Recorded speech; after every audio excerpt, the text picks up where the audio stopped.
What time is it? It's Packard Pokes At time. Hat? Check. Shirt? Check. Pants? Optional. Mug? Double check. Check us out at cafepress.com/PackardPokesAt where you can get all this great merchandise and more. Do you like Packard Pokes At and want to hear it on demand and on the go? Download the free app today at Stitcher.com. Available on iOS, Android, Nook, and iPad. This is Packard Pokes At, and I'm poking at your news.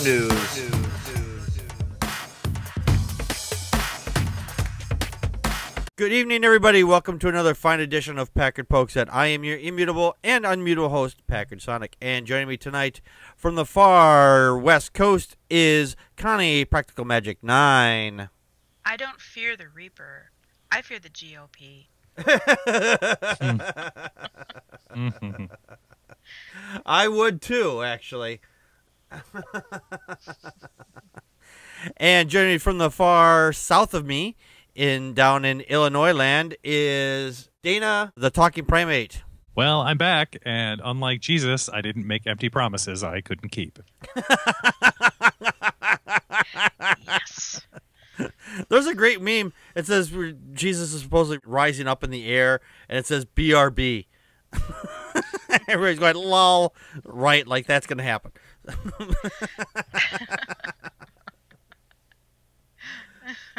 But that's not our topic tonight. Our topic tonight is, this is our Okay, Let's Talk segment, and tonight's topic is go Halloween or go home.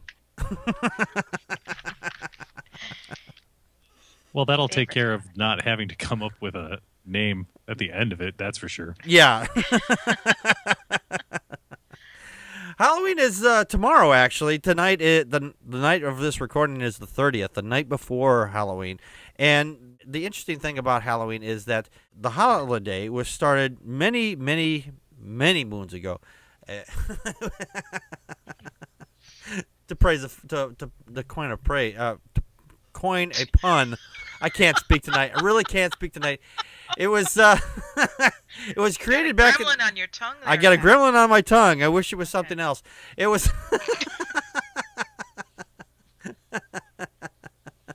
At the end of the 12th century, it became the holy days of obligation across Europe, and involved in such traditions as ringing church bells for the souls in purgatory and things like that. Halloween was also known as All Hallows Eve, so there was a lot of Christian influence in the holiday, as it were. November 1st is All Hallows Day, or All Saints Day. On Halloween, a lot of Christians would go out to grave sites, and they would pray for the dead and place candles and flowers out there. So Christians out there who are saying that this is a Satan's day don't have a fucking clue what they're talking about, because they don't know the history of the season.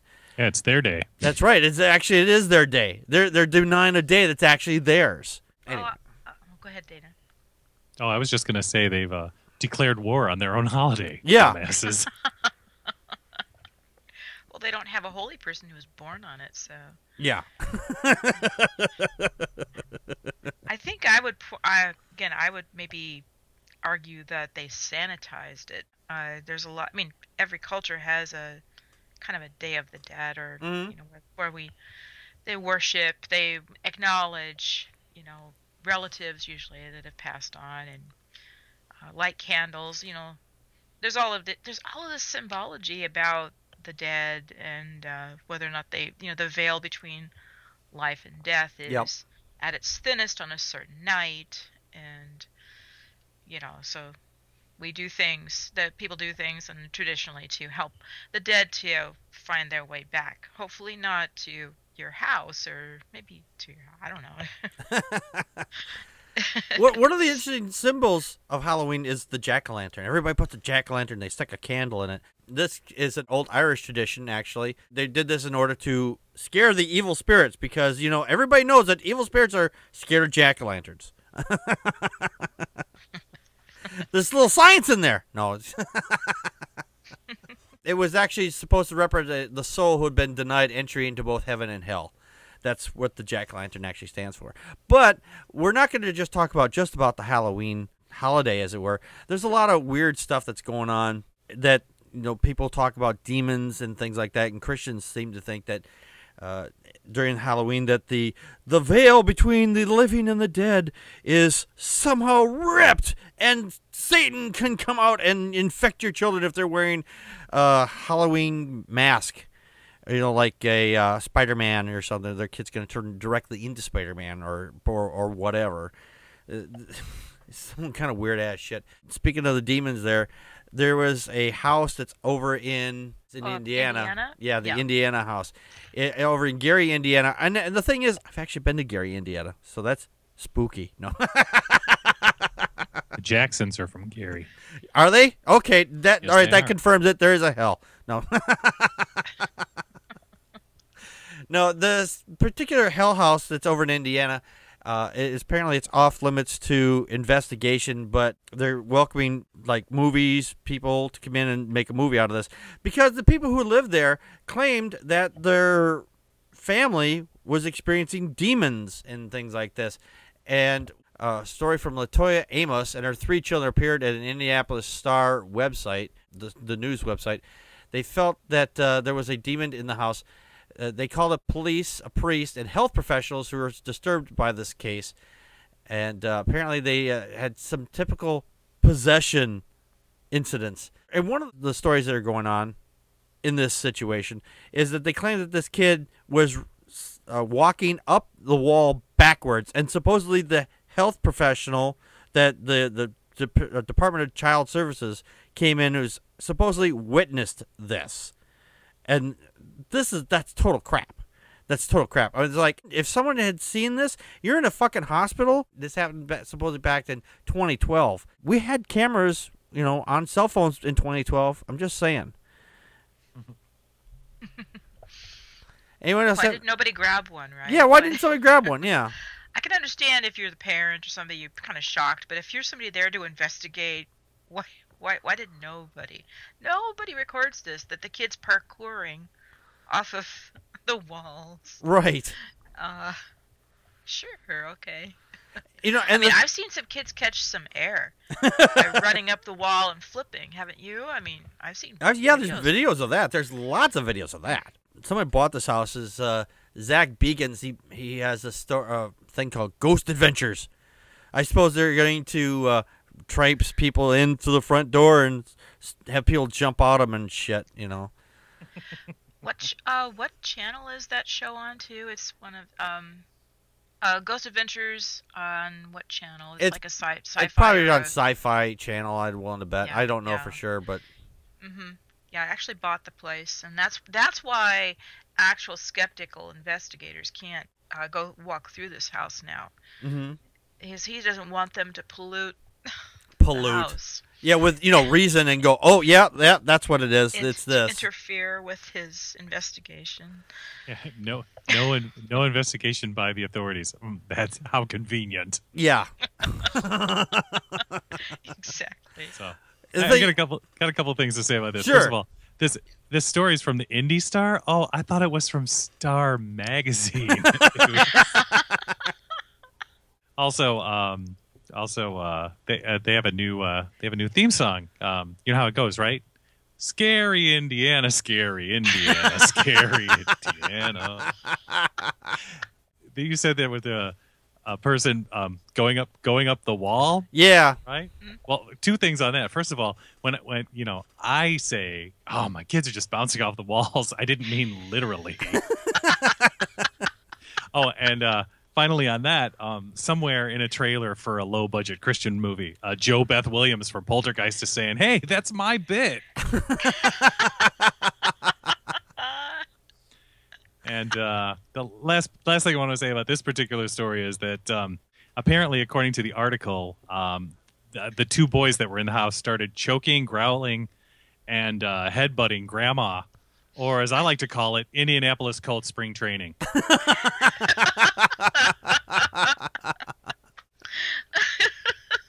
Apparently, the new owners, which is Zach, he convinced the different former residents to return to the home for a new documentary scare quote, like that's a real thing for this guy. And they began filming. The demonic activity surfaced as soon as they showed up. Sure it did. The mother claimed someone kicked her when no one was around. Yeah, she was probably pregnant. It's like, oh, I felt a kick. Oh.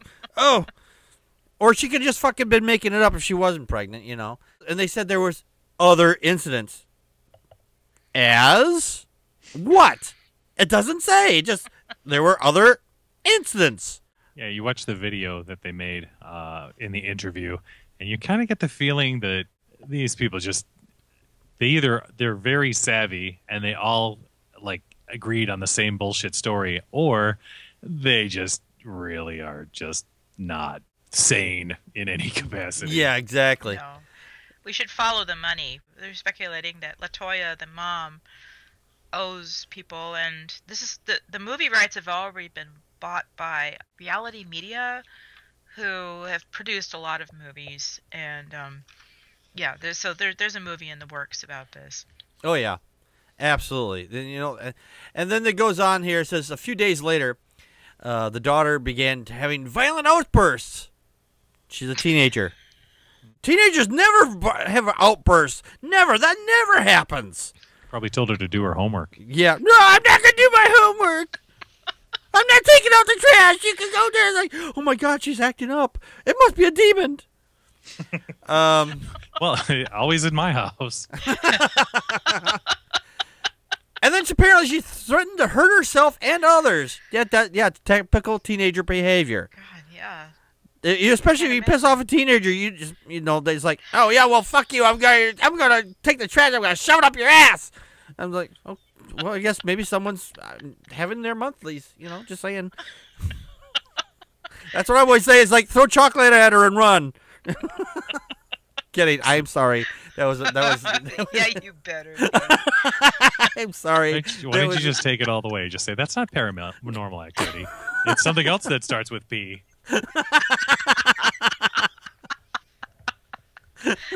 We laugh because it's true. Just saying. Then they said the girl's family witnessed her speaking in tongues.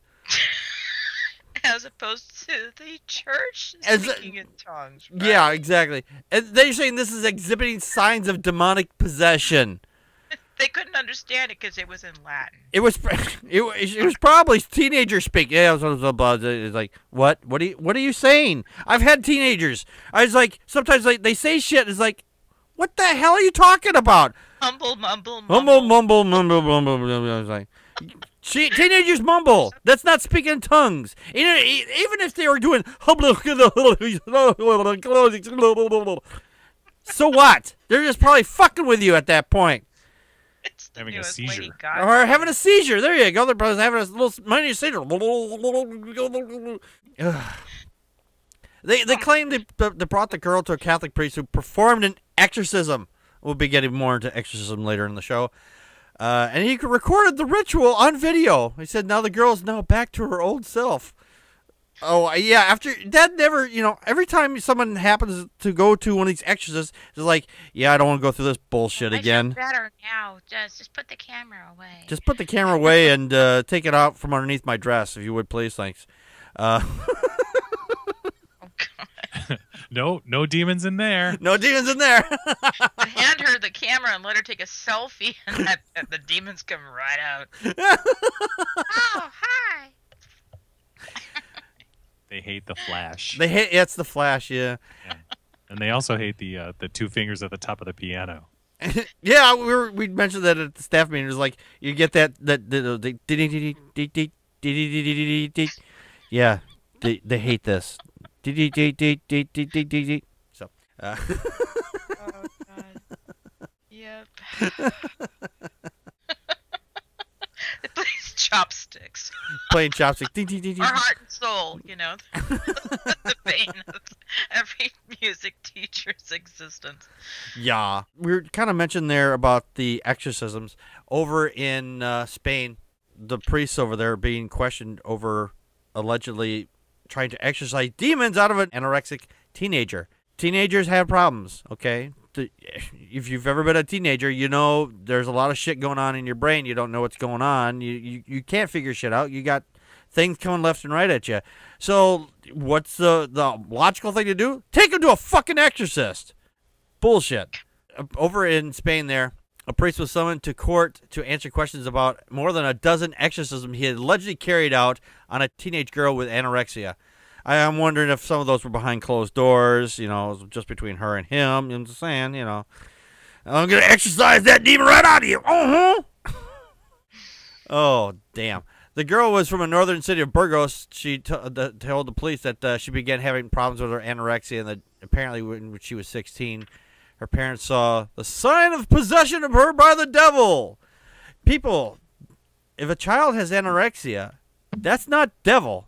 You give them a hamburger, they're okay. I'm just saying. No, I apologize. I did that joke on the staff meeting too. I apologize. That's not a way to treat it, because you can it was horrible then, and it's horrible now. It's horrible now.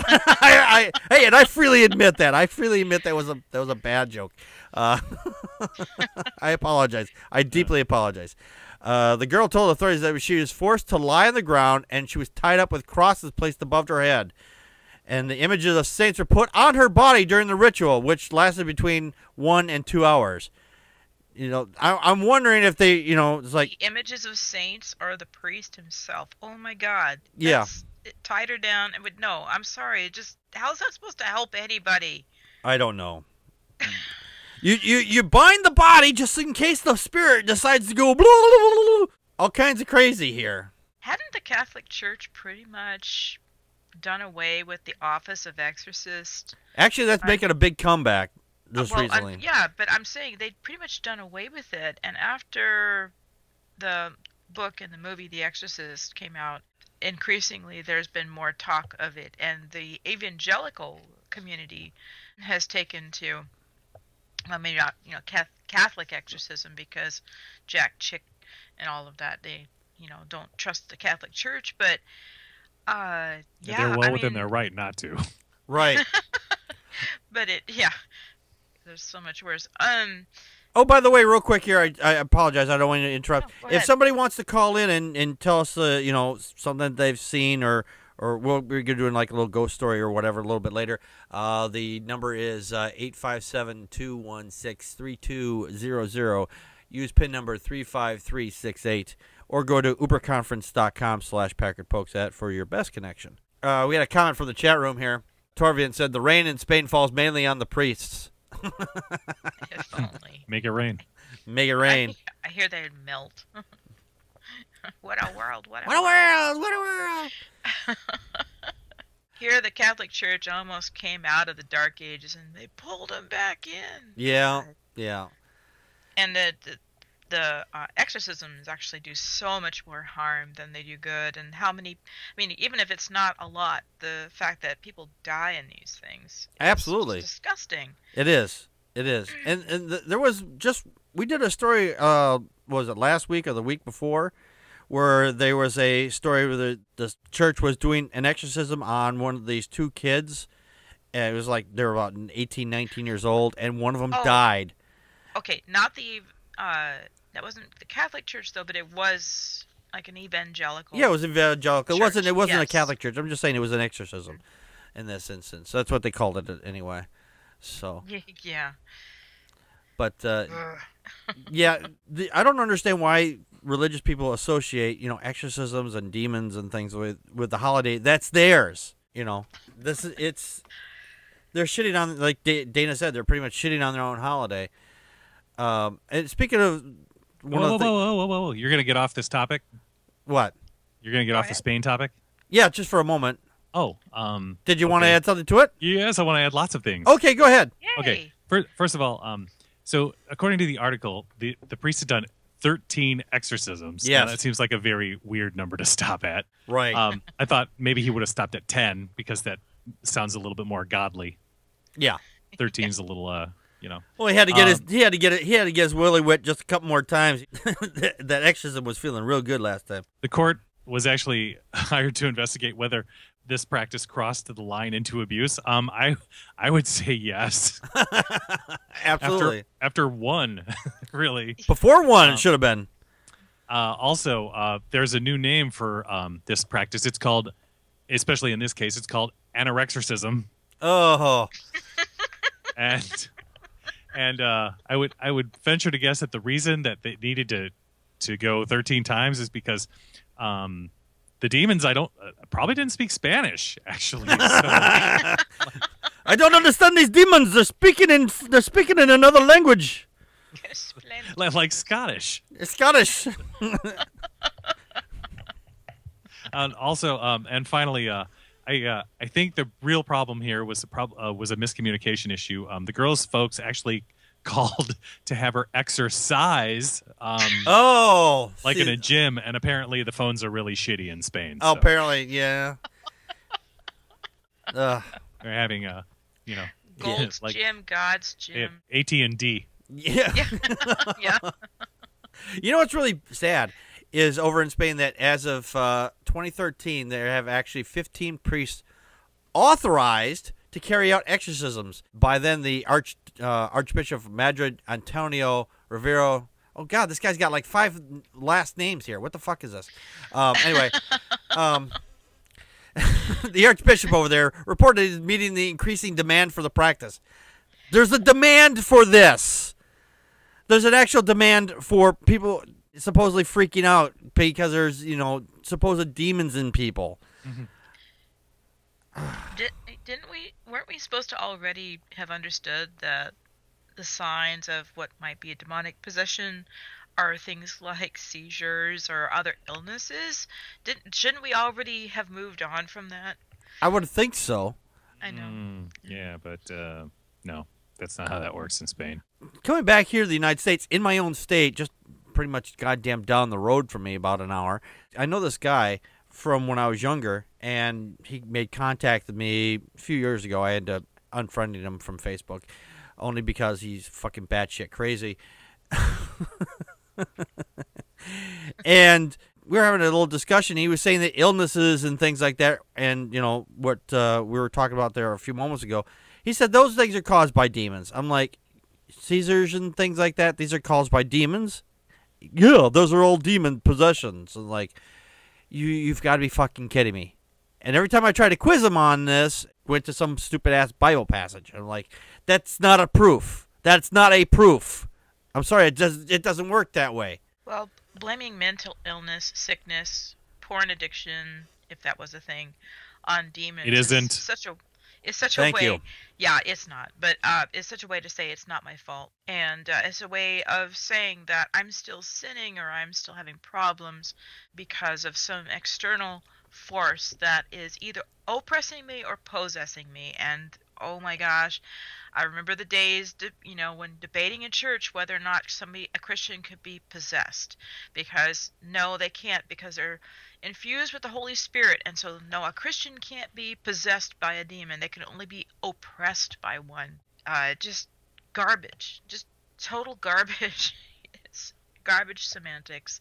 And like I said, and a way of not actually taking ownership of anything. Right. I apologize. That bleeping sound was me. Do it Oh, again. you're a bleeping bleep. I'm a bleeping bleep. Anyway, sorry, Dana, go ahead. I didn't have anything to add. I'm just waiting for Oh, the next okay. story. Oh, okay. My jokes are better in the next one. Woohoo! One of the things that Christians do is during this time of the year, they try to convince us heathens that their religion is right by opening these Halloween houses. And, those are usually Halloween houses are fun. You go in, you get a little scared, and that's fine because, fear is sometimes fun. I mean, not for me, but that's not how my brain operates. The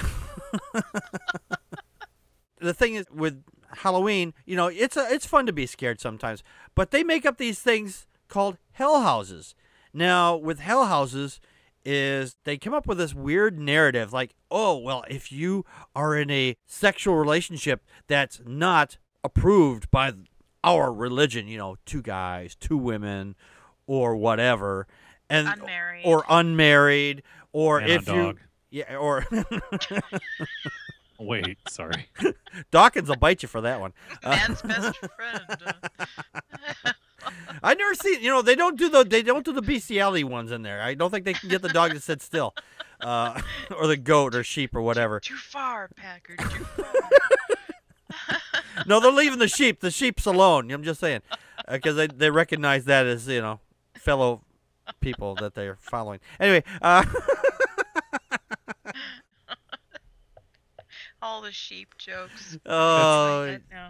That's so beyond the pale that like even the Christians won't touch it. But with these hell houses, is they set up those scenarios, and then they show, oh, this person went to hell, and this is the way the torment that they're going to get because of what they did, and it's so much garbage. There was this video that came out a couple years ago, I think. It was how they did the behind the scenes of a hell house, and they had a cop there, and he's literally shooting with live rounds into a piece of paper or a piece of cardboard while this guy is holding it in his fucking hand. He's like, oh, this is how you do gun safety. Fuck, you don't do gun safety aiming at somebody even anywhere near you. But it was blanks. No, those weren't blanks. There's a video. In that video, he's actually fighting. Was that the live round at that point? Yeah, it was a live round. Okay. The guy's holding out a cardboard box in his hand. He might as well put a fucking apple on top of his head here, say, shoot this off my head. Well, it was Texas, I think. Yeah, that was out. Yeah, it was down in Texas. And then they have the kids supposedly put blanks into the guns, and then they pretend to shoot themselves or shoot each other. Anybody who's taken any gun safety course will tell you that you never. I don't have enough nevers. I don't have enough time to say enough nevers on this show. Ever point a gun at somebody unless you intend to use it. And I don't care if you think that there's blanks in it. You always assume that gun is loaded with live ammunition. It doesn't matter if you checked it 5 minutes ago, 2 minutes ago, 10 seconds ago. You always assume that gun is loaded. Yeah. And they have these kids taking a live gun with blanks, and holding it up to their own heads and pulling the goddamn trigger. It can also kill you. Yes, it can. There was an actor a number of years ago. He was fooling around with a gun that was supposedly had a blank in it, and he's held it up to his temple and said, "Let's see if I get myself this time." I don't know the circumstances if he was holding it directly. It was Brandon Lee. Was that Brandon Lee? No, it was another. Bruce Lee's son, and it was during the filming of the movie The Crow. That's a different one I was speaking of, but that happened in that one too. There was an actor. He was on this TV show called Voyagers or whatever. They would travel through time. Yeah, that guy. Sorry, I'm sorry. No, it's all right. Hey, there's a lot of gun accidents that happen, like with supposedly blanks, and he held it right up to his head, and he said, "Let's see if I can get myself this time." It shot out enough pressure to kill him. Yeah. So dent the skull and injure the brain. Yeah. Mm-hmm, yeah. So you never fuck around with a gun ever. Mm-mm. Nope. Do you have more to say about the? No, the go ahead. house? No, go ahead. You if you want to. This is an open forum. Go ahead. Okay. Yeah. So basically, could you imagine the meeting that they had at when they first came up with this idea, like in the deep within the recesses of the Texas Baptist churches, would be like, so basically, we run out of ideas now to get teenagers to get interested in the good parts of our religion. So, how about you say we just scare the fuck out of them? Yeah. Okay. We all agree hell's a real thing, right? Oh, okay. Let's run with that.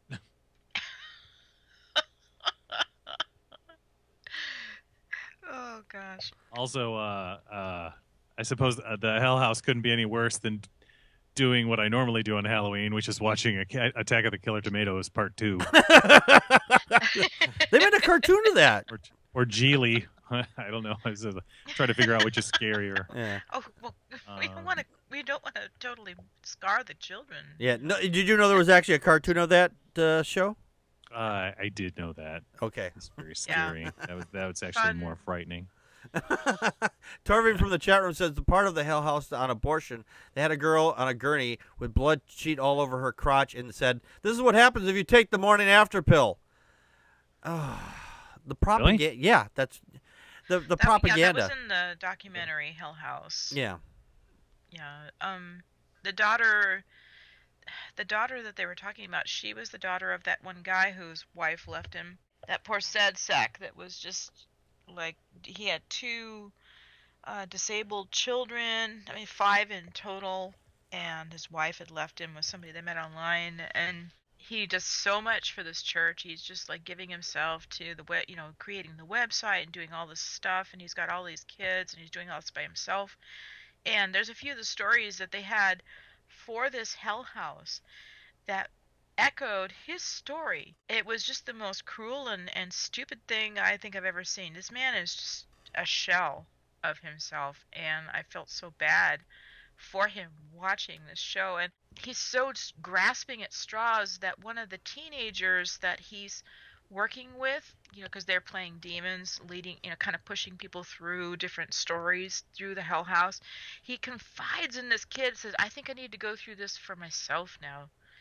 And I'm like, oh my gosh, you need mental health services, and you need a lot of other help in your house right now is what you need. Yeah, maybe some, maybe some Prozac. Yeah. And a therapist. And I don't know if this was the very first church to do a Hell House, but it is in the documentary. I thought it was credited with being one of the places that helped originate these things, and it's just grotesque. It is. I mean, like all monsters, I went in preparation for this. I was like, okay, trying to look up people who claim that their stories are real, like Amityville, right? Yeah. And there's always reasonable explanations for these things. But the stories that are frightening, like, Texas Chainsaw Massacre, not to get off of Hell House, but like Texas Chainsaw Massacre, it's a movie based on Ed Gein, which is based on a real person, and they kind of took that and extrapolated it. What gets me about Hell House is I'd rather go through a billion haunted houses where it's just fake and it's just stupid and it's monsters chasing me than to go through something like this, which is just trying to shock kids and families with what they consider to be bad choices, real life, it's situations, and then showing them, if you don't choose right here in this life, you're going to hell. You look at the kids in this documentary, and you see kids and parents, and they're just like, I'm so upset. You can see that these kids are really shocked. They have abortion, botches, and they've got suicides, and they've got rape, and I'm like, really? Because beatings. Last I checked, I'm sorry, what did you say? Beatings, like they do, beatings. like domestic abuse and all that shit. Yeah, and the last I checked, the Bible says, don't give your mind over to wild imaginations. This is the kind of stuff that I was taught when I was a Christian that you wouldn't want to sit there and do. You don't want to sit there and imagine this stuff. But that was before I ever went to a Pentecostal church. And they're all about this crap. They're all about scaring you straight kind of shit. Scaring you right into their arms. Awful. Yeah. And and they have the same scenarios they do over and over again, and I'm just waiting. I'm sorry. I'm not waiting. I don't want to hear this, but I'm waiting for the first kid to put that, police officer's gun with blanks up to his head and wind up in an emergency room somewhere. Because this is just... Oh, sure, it's going to happen. It's going to happen. Tarvin from the chat room said what killed Brandon Lee was a casing of the blank flew out of the gun and lodged in his spine. Oh, ouch. Yeah. Imagine if that casing, if it can lodge in your spine. Imagine it with these kids holding a gun up to their heads. And that's in the video. They're actually allowed to let these kids hold the gun up to their heads and then pull that trigger. I think they always have a scene, too, where there is some kind of a suicide or some kind of a shooting incident. This whole Hell House became infamous because after Columbine, they had a school shooting scene. They try and feature these things. And, what's the scariest thing maybe is that they consider themselves to have the best interests of everybody at heart. because they're more worried about what happens or doesn't happen, in our case, after this life. And just, I don't know, they reap in the benefits of a population of a town that is probably pretty much all on board, with everything that they're doing. Yeah, morons. Yeah. Contact us by email at ppappodcast@gmail.com or on Twitter as @Packard Pokes At. Like us on Facebook.com/Packard Pokes At. Call our Google Voice and leave a message at 662-709-PPAP or 662-709-7727, and we will respond to it on the show.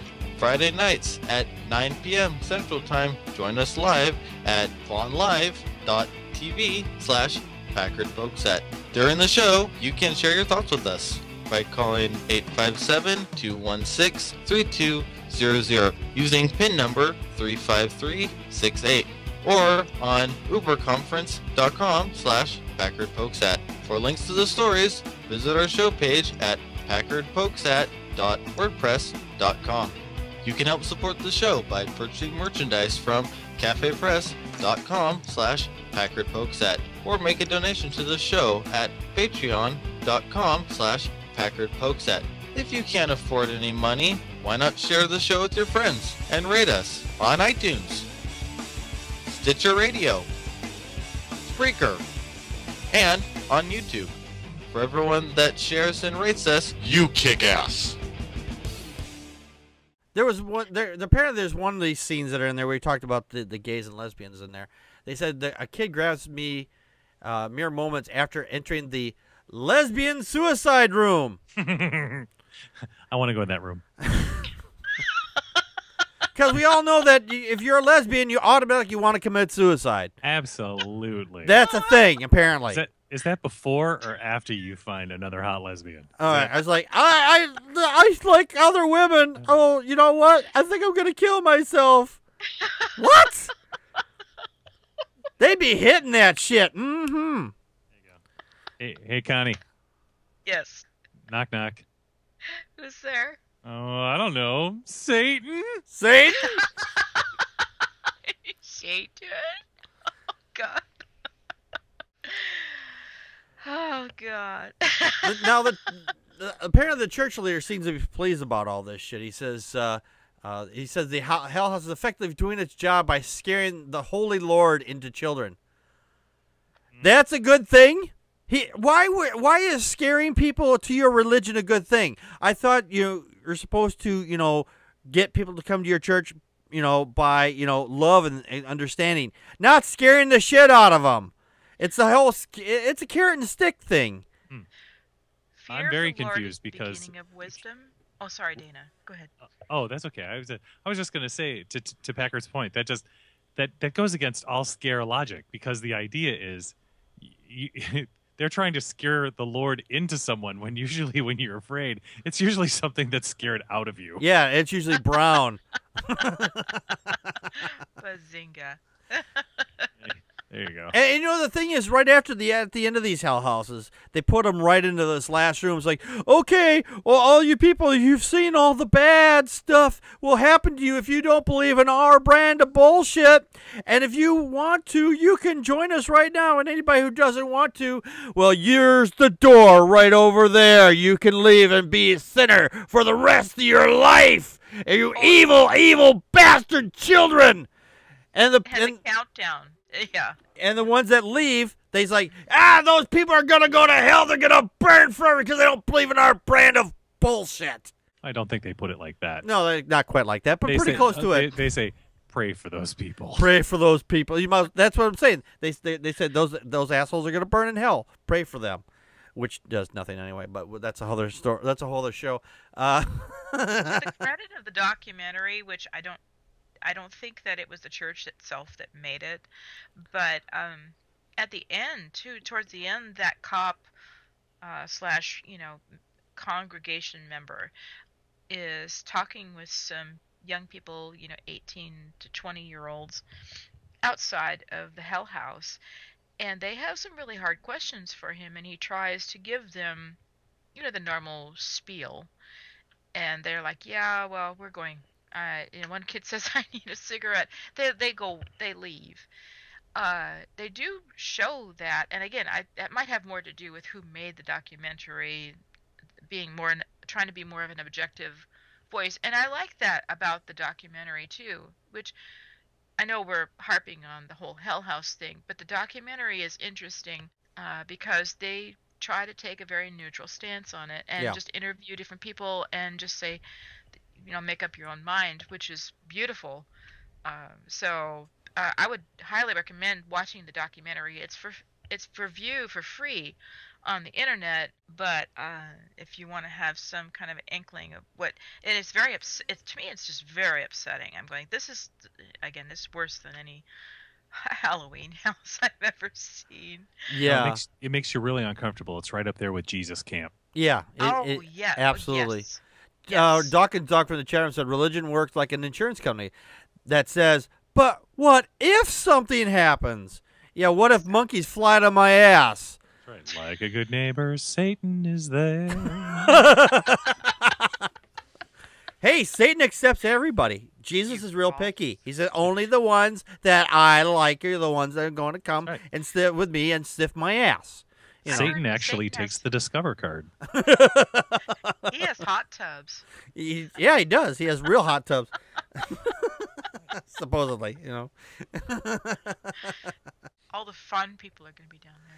Yeah, and besides, if all the smart people and the people who don't believe in Jesus are there, by now somebody's had to make an air conditioner. I'm just saying, Probably the inventor of the air conditioner. Yeah. I mean, that guy's probably dead, and he was probably smart enough to figure he was into science, so, 1 + 1 = atheist. So. Exactly. A lot of other paranormal stuff that's out there, supposed paranormal stuff, I should say. This was on the TV show called Fact or Faked, and this show is mostly bogus. I saw a few episodes of it. There was this one story that I had seen previously where it involves ghosts, supposed ghosts, ghost children, right? This is how the story goes, that some bus had supposedly crossed a railroad track, and they couldn't get off the bus in time, and a train came by and killed them. And now, supposedly, if you go to this one spot, I forget where it is, if you park your car and you put it in neutral and you just leave the engine running, then the car looks like it's rolling uphill towards a set of railroad tracks, and then it'll go safely over the top and around this bend. And they did do, on this Fact or Faked, they did this test, and they put talcum powder on the back, because this is always the claim that there are little ghost children pushing the back of the car, pushing on the back of the car over the railroad tracks. And they put talcum powder on there, which I'm glad they did.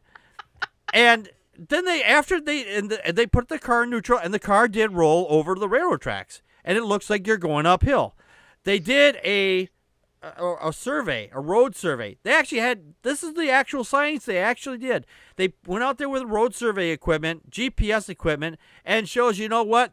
The whole thing is bullshit, because you're actually going downhill. It's an optical illusion. You're not rolling uphill, you're rolling downhill. That alone in itself is kind of cool, that the world is more complicated than these people want to make shit out to be. These are not ghosts. Ghosts are not a thing. I know that's not part of the notes, but no argument here. I think we're all on board. I think I just question whether the ghost children would push the bus so that it rolled over and off of the tracks. I'm like, no, that doesn't sound. I mean, I've got kids, and they're vindictive little motherfuckers. And, they would be pushing me into the train, you fat bastard. Exactly. Or egging the bus, Yeah. Oh, there we go. They'd stop it on the tracks. So watch these fuckers die. The radio can only play the wheels on the bus go round and round. Right. The children on the bus go squish, squish, squish. Now, that would be a horrible thing for your car. Talcum powder and eggs. Yeah. Ghost eggs, no less. Yeah. Smelly, sulfury eggs. Yeah. Connie, we're coming into the last few minutes of the show here. You said you had a little story that you wanted to tell. All right. There's too much. Let me sum up. When I was in junior high, this was about a year after I became a born-again Christian, and I had been told that the Ouija board was bad, but I'd been given a Ouija board when I was like 10 years old. I was having a friend overnight, and I asked her if she would like to play the Ouija board. And she's like, well, I don't know, because she was also a Christian.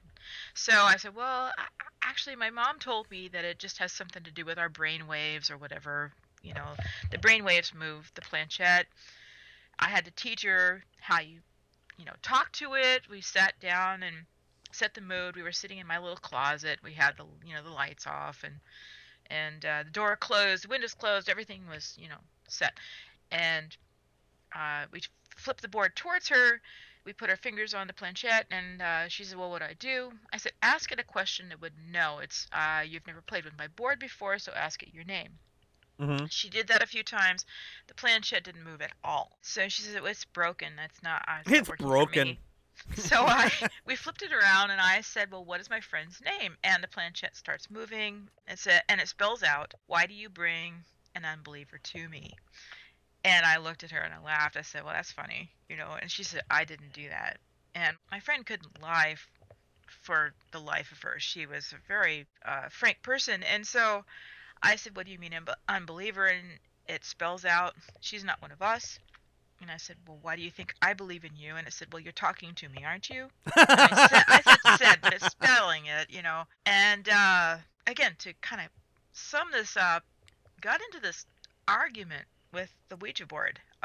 You got an argument with the Ouija board? Yes. And oh my God, that's awesome. The planchette is moving faster. The planchette is moving faster and faster. And I cannot emphasize enough that, first of all, this is how I remember the incident. Mm-hmm. All right. Eventually, it was moving so fast that we weren't touching it. It was moving on its own and spelling out threats to my family. And that's like it's like that's like Twitter extreme. Kill your family, gonna die in a fire. And I said, I don't have to answer your question, and it's flying back and forth between the center point, which is the S, and yes, you have to tell me you believe in me, right? So finally I said, I believe in Jesus Christ, and the thing flew off the board out into my room, and there was a wind in my room. It blew things off my wall, but like I said, there were no doors or windows open. And my friend and I just sat there looking at each other like, oh my gosh, So we call that having gas. Here's my problem is that this is how I remember this incident. Mm-hmm. But when I became an atheist, it has been the thing that's dogged me. I actually made a video on my channel, and it's the only thing I've ever gotten any flack on. People called bullshit on me. And I said, look, I understand that you don't believe this, but I'm telling you that this is how I remember it. Can you help me understand this? I do have a history of, I only have one other example of changing a memory. It was my first, again, long story short, my first dog was actually run over by a truck. The way I remember it is that my mom and I crossed the street, the truck stopped. The man picked up my dog, said, there's a place where I can bury it. My next stop, handed me my dog's collar, drove off after putting the dog in his cab, and I'm standing there with my mom, and my grandmother on my mom's side pulls up, and we get in the car. And I was telling the story when I was a teenager, and my mom said, that's not how that happened, Connie. The dog got run over. The truck kept running, kept going down the road. We walked across the road. My mother rolled the dog into the ditch after giving me the collar. And to this day, the way I remember it was another way. And so that's the only way I can compromise this story about the Ouija board, is that I must have dreamt it. I must have had a skip somehow in my brain. but it's really weird because it was very frightening. It was very frightening. The planchette was moving by itself, and like I said, it flew off the board. There was a wind in the room. I remember things flying off the walls, and it wasn't like late at night when we did this. It was during the day. So the nearest I can understand about this, and I've tried to look it up, is that my brain rearranged something in my head. Yeah, that's possible because what you think you remember, you don't, because your brain fills in gaps with information that's not there because it has to put A and B together or A and C together, so it inserts its own B in there, so it's like B2 or whatever. Yeah. So that's my spooky story. I'm sorry. Go ahead. I was going to ask you, who is this person that you were with? Her name was Jill Frankie. She's still alive. And I am friends with her. I am friends with her on Facebook. I specifically tried to find her on Facebook. On Facebook. Spookbook. Spacebook, which is a amalgamation of MySpace and Facebook. Right, Spacebook.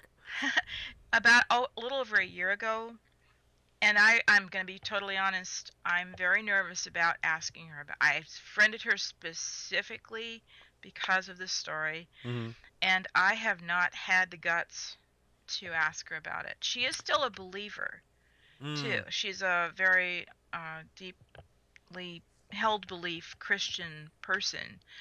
I'm afraid that she's going to remember the same thing. You know what you should do? This is what you should do. If you want to just write down what you remember happened. And then say, do you remember that night? What do you recall? And do not give her any clues to what. No coaching. No coaching whatsoever. Right.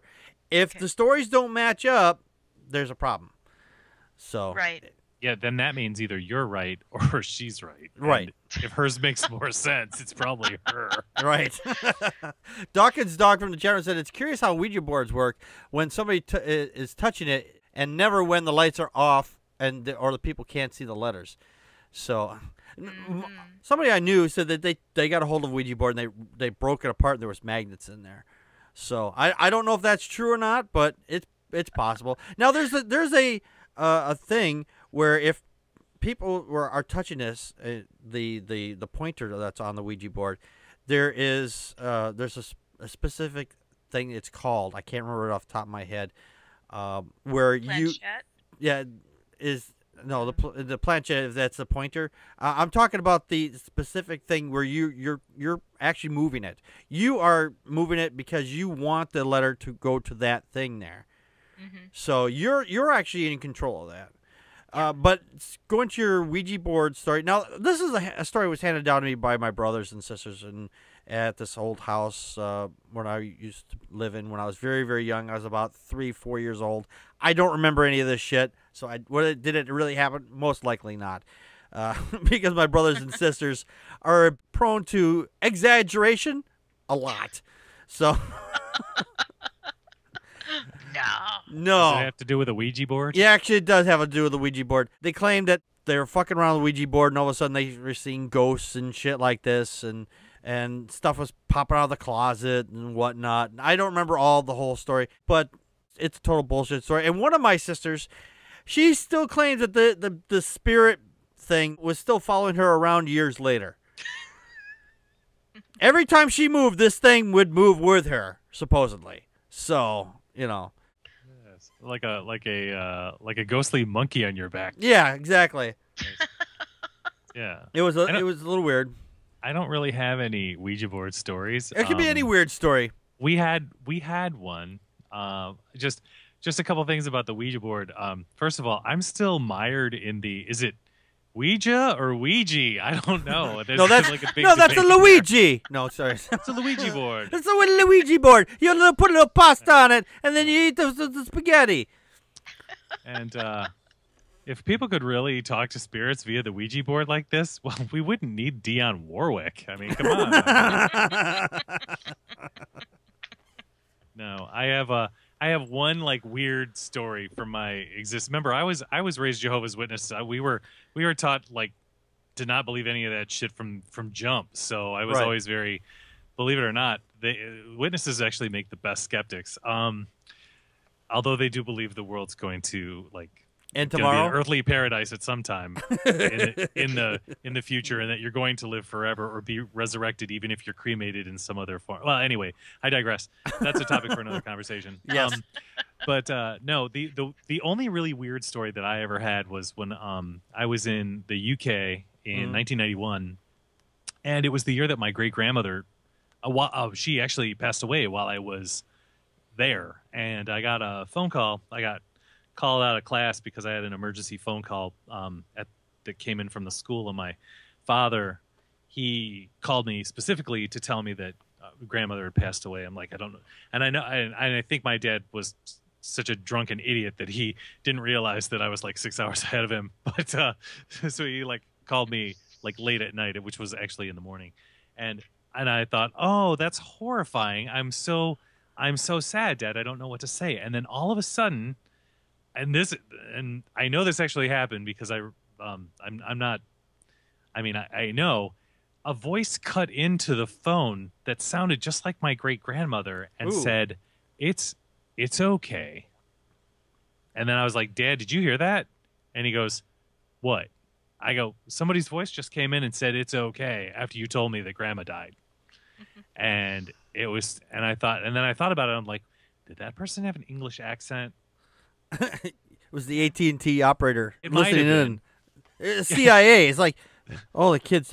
Oh, it'll be okay. Shit, did I say that out loud? Did I say that out loud? Fuck. Did I say that out loud? a very empathetic AT&T operator who was listening to the conversation. It was actually the NSA. Yes, I was say. So, and that's the way I remember it, and that's the way it happened. And it sounded like my but it could have been anybody, or we could have had a bad connection or whatever. Yeah, it could have just been. Yeah, in the earlier days, phone connections are always crossing wires, so it's possible you just crossed a wire and something else, or you. But you know the weird thing about it? What's that? After that happened, I was like, how old was I then? I was like 19. I actually felt better. I don't know why. I actually felt like, oh my God, I can't believe that this just happened. And I actually felt better that a woman's voice said, "Don't worry, honey, it's okay." I actually felt better. But I was younger then. Yeah. Well, weird things happen, especially when you're dealing with technology and game boards, so. And grief. And grief, yeah. Well, but a lot of what these things are, our belief in ghosts, our belief in the other world, let's just push God out of the picture totally. Yes, let's do that. Yay, just over the cliff. Especially in government. Yes, absolutely. But belief or stories like this, they're comforting to us. When, especially at a time of loss, and what I often say is that I don't have proof of an afterlife, or that there's not an afterlife. Well, let's just forget about God altogether. But that's where it's like, well, yeah, I suppose it happened, but I don't have proof of it yet. I mean, one day I will. That answer that last great mystery. What we understand physically by science and all the sciences about the physical world is we don't know any. There's no real proof. Anyway, it's hard. It's hard to go through a loss. I know I still dream about my father occasionally, but I find it interesting that when I do dream about my father, my reaction is just like, "What are you doing? You're dead," Yeah. in my dream. But it's my mind dealing with that. I don't ascribe it to a ghost, Yeah. But yeah, it's comforting. Yeah. It's still comforting. My dad in my dreams is usually, except for the last 2 times, is really happy. Last 2 times he's been kind of a dick. I'm like, Connie, did you take the trash out yet? Did you take the trash out, Connie? Go take the trash out. I'm not taking the trash out. I'm in bed. Anyway, we got to get going. Thank you, Connie, for your story, and Dana for your your awesome story as Dave. well. Yes. Both of your stories were awesome. I was kind of hoping we'd get some more people in here to share their stories with us, but apparently that didn't happen, unfortunately. That's okay. We'll be back next week with our short show, and it'll be the first week of the month or whatever. I don't know. It'll be in there somewhere, but it'll be our regular short show. So we'll see you next week. This has been Packard Pokes At. We just poked at your news. And that's a wrap.